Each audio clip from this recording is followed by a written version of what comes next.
EU looks to roll back climate accounting rules. The European Commission is reviewing aspects of its flagship Green Deal environmental policy due to concerns over rising costs and competitiveness with China, and the US Commission officials met with businesses and industry groups recently to discuss significant changes to sustainability legislation set to take effect this year.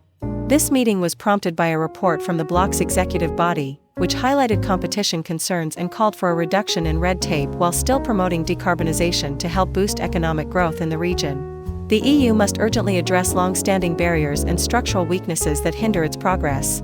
For over 2 decades, Europe has struggled to keep pace with other major economies due to a persistent gap in productivity growth, stated the European Commission in its Competitiveness Compass document.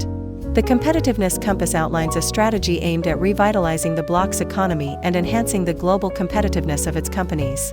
Proposed measures include reducing the regulatory burden on businesses, lowering barriers that negatively impact trade and investment flows among EU member states, and offering improved training opportunities for workers.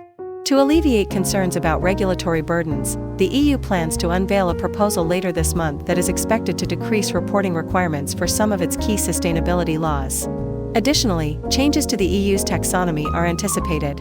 This taxonomy serves as a classification system defining criteria for economic activities aligned with a net zero trajectory by 2050. Further changes to other EU laws may also be proposed later this year. The implementation of the Corporate Sustainability Reporting Directive, CSRD, and the Corporate Sustainability Due Diligence Directive, CSDDD, is set to be phased in starting this year and next. Initially, these rules will apply only to the largest European companies, but the framework will expand to include mid-sized businesses as well. However, industry groups have expressed that smaller businesses could still face indirect impacts if they are suppliers to or customers of larger companies. Recently, both France and Germany have urged Brussels to delay or relax specific sustainability reporting rules.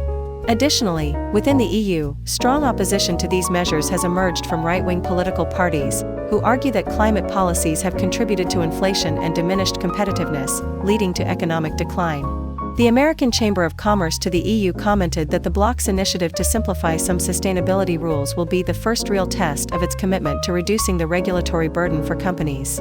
Investors need a clear signal that Europe recognizes the severity of the economic situation and understands the role that the regulatory framework plays, stated AmCham EU Chief Executive Malte Lohan last week. Nevertheless, some companies have voiced their concerns regarding potential changes to the regulations.